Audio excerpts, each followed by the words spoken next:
இன்றைக்கி 1 மினிட் ஸ்டோரியில் என்ன ஸ்டோரி பார்க்க போகிறோம் அப்படின்னு கேட்டிங்கன்னா, ஒரு சலூன் கடையில் ஒருத்தர் முடி வெட்டுறவர் இருந்தாராங்க. அவர் வாடிக்கையாளர் வருவாங்க இல்லைங்களா, முடி கட் பண்ணுறதுக்கு. அவர்கிட்ட ரகசியமாக ஒரு விஷயம் சொல்கிறாராம். பாருங்களேன், இந்த குட்டி பையன் வரான்ல, அவனை விட முட்டாள் இந்த உலகத்தில் யாருமே இருக்க மாட்டாங்க. எப்படி சொல்கிறீங்க அப்படின்னு கேட்டாங்க. பாருங்கன்னு சொல்லிட்டு ஒரு 5 ரூபா காயினையும் 2 ரூபா காயினையும் காமிச்சு கேட்டாராம். எது வேணும் உனக்கு அப்படின்னு சொல்லிட்டு. அவன் 2 ரூபா காயினை எடுத்துகிட்டு போயிட்டானா. பாருங்கள், இவன் பிழைக்க தெரியாதவன் எவ்வளோ முட்டாளாக இருக்கான். யாருன்னா 5 ரூபா வேணான்னு சொல்லிட்டு 2 ரூபா எடுத்துகிட்டு போவாங்களா அப்படின்னு சொல்லிட்டு.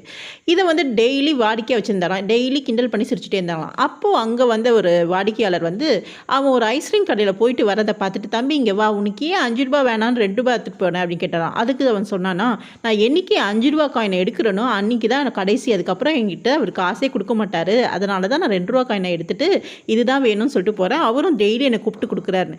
அதனால் மற்றவங்கள முட்டாள்னு நினச்சோன்னா நம்ம தாங்க முட்டாளாகும். கவனமாக இருக்கணும்.